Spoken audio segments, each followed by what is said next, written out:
दोस्तों आज की इस वीडियो में हम वर्ल्ड अफेयर से जुड़ी दो बेहद जरूरी खबरों के बारे में बात करने वाले हैं, जिसमें हमारी पहली खबर मालदीव से निकलकर सामने आ रही है, जहां भारत ने कड़ा एक्शन लेते हुए मालदीव को गिफ्ट किए हुए अपने हिस्टोरिकल जहाज को वापस बुला लिया है, जो कई दशकों से मालदीव की सुरक्षा कर रहा था। भारत ने ये कदम क्यों उठाया और हम किस जहाज की बात कर रहे हैं, इसके बारे में वीडियो में आगे जानेंगे। वहीं दूसरी खबर यूरोपियन यूनियन को लेकर है, जहां भारत ने यूरोपियन यूनियन को मुंहतोड़ जवाब दिया है। दरअसल यूरोपियन यूनियन ने कार्बन टैक्स लगाने का प्रस्ताव रखा था, जिसका विरोध करते हुए भारत ने कड़ी प्रतिक्रिया दी है। भारत ने क्या कहा और क्या है ये टैक्स, ये जानेंगे इस वीडियो के अंत में। दोनों ही टॉपिक काफी ज्यादा इंटरेस्टिंग है, इसीलिए वीडियो को अंत तक जरूर देखिएगा। साथ ही अगर आपको वर्ल्ड अफेयर से जुड़े टॉपिक में इंटरेस्ट है तो आप हमारे चैनल को सब्सक्राइब करके बेल नोटिफिकेशन को दबा सकते हैं, जिससे हमारी डेली वीडियो आप तक सबसे पहले पहुंच सके। दरअसल दोस्तों ये बात किसी से छुपी नहीं है कि भारत कैसे मालदीव की सहायता के लिए हमेशा तैयार रहा है, चाहे फिर वह आपातकाल के समय जरूरत का सामान भिजवाना हो या मालदीव को सिक्योरिटी देना हो। भारत हर पैमाने पर खरा उतरता आया है। जाहिर सी बात है कि मालदीव भारत के लिए बहुत अहम है, क्योंकि मालदीव इंडियन ओशन में मौजूद एक ऐसा देश है जहां से भारत का करीब 97% ट्रेड होता है। तो आप इसी से समझ सकते हैं कि भारत को इन रूट को सुरक्षित रखना कितना जरूरी है। वहीं मालदीव में नए राष्ट्रपति मोहम्मद माइजू के इलेक्ट होने के बाद से ही भारत और मालदीव में तनातनी शुरू हो गई। माइजू ने कई ऐसे स्टेप लिए जो भारत के खिलाफ थे।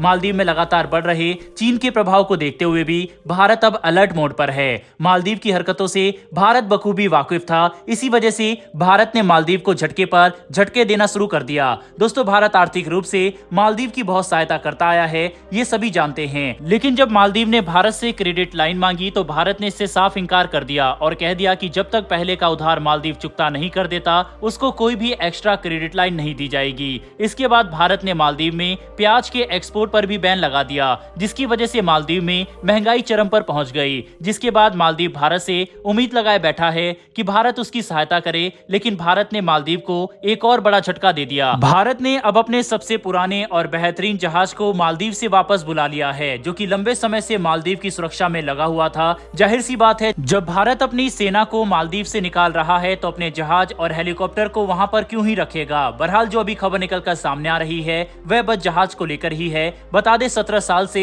ये जहाज मालदीव की सुरक्षा के लिए काम कर रहा था। दोस्तों जहाज INS तरमुगली को दो देशों को सर्व करने के लिए विशेष मान्यता मिली हुई है। दरअसल भारत ने मालदीव से खुश होकर और वहां की सिक्योरिटी को टाइट करने के उद्देश्य से इस जहाज को मालदीव नेशनल डिफेंस फोर्स को गिफ्ट कर दिया था। अब दशकों तक मालदीव में सर्विस देने के बाद जहाज INS तरमुगली वापस भारत आ रहा है, जिसका भारत गर्व के साथ वेलकम कर रहा है। दोस्तों देखा जाए तो धीरे धीरे भारत मालदीव को उसकी करतूतों का सबक सिखा रहा है। भारत के रिएक्शन को देखते हुए मालदीव को भी अब समझ आ रहा है कि भारत से दुश्मनी मोल लेना बहुत महंगा पड़ सकता है। आगे आने वाले समय में दोनों देश आपसी रिश्तों को मजबूत करने के लिए कोई कदम उठाएंगे या नहीं, ये देखने वाली बात होगी। बहरहाल बढ़ते हमारी दूसरी खबर की तरफ, जो कि यूरोपियन यूनियन से निकलकर सामने आ रही है। मालदीव के साथ साथ भारत ने यूरोपियन यूनियन को भी करारा जवाब दिया है। दरअसल यूरोपियन यूनियन ने कार्बन बॉर्डर टैक्स लाने का प्रस्ताव रखा था, जिसका भारत ने विरोध किया है। इस टैक्स के तहत यूरोपियन यूनियन किसी भी देश में बनने वाले आइटम जिनको प्रोड्यूस करने में ग्रीन हाउस या कार्बन डाइऑक्साइड गैस निकलती है, ऐसे सभी आइटम जो EU में इंपोर्ट होंगे, इन पर वो एक्स्ट्रा टैक्स लगाएगा। यूरोपियन यूनियन ने कहा है कि इस प्रस्ताव को वो 1 जनवरी 2026 से लागू करेंगे। साथ ही यूरोपियन यूनियन ने कार्बन इंटेंसिव सेक्टर जैसे स्टील, सीमेंट, फर्टिलाइजर, एल्यूमिनियम से जुड़ी सभी कंपनियों से डेटा मांगा है, जिससे वो इसी के अकॉर्डिंग उन पर अलग अलग टैक्स लगा सके। बता दें कि यूरोपियन यूनियन ने यह भी कहा है कि वह कार्बन बॉर्डर टैक्स को स्पेशली इंडिया और चीन के लिए ला रहा है, क्योंकि इन देशों में सबसे ज्यादा कार्बन इंटेंसिव सेक्टर है। वहीं पर अब यूरोपियन यूनियन के इस कार्बन टैक्स को लेकर commerce and industry minister Piyush Goyal ने बयान दिया और यूरोपियन यूनियन को चेतावनी दी है। उन्होंने कहा है कि जिस तरह से ट्रम्प सरकार ने US के अंदर भारत के खिलाफ कुछ चीजों पर एक्स्ट्रा कस्टम ड्यूटी लगाना शुरू किया था, तो इसके बदले में भारत ने भी अमेरिका से आने वाले कई आइटम पर कस्टम ड्यूटी लगा दी थी। उसी तरह से हम यूरोपियन यूनियन को भी काउंटर करेंगे। अब आपको बता दें कि इंडिया के इस तरह के रवैये के पीछे की वजह क्या है। है। दरअसल इंडिया की ओर से बहुत ज्यादा मात्रा में आइटम्स यूरोपियन यूनियन जाते हैं, तो ऐसे में इन इम्पोर्ट्स पर 20 से 30% तक का टैक्स लग सकता है। जाहिर सी बात है, टैक्स लगने से आइटम महंगे हो जाएंगे, तो वहाँ के लोकल लोग भारत के आइटम्स को अवॉइड करेंगे। इससे भारत के एक्सपोर्ट को काफी नुकसान होगा।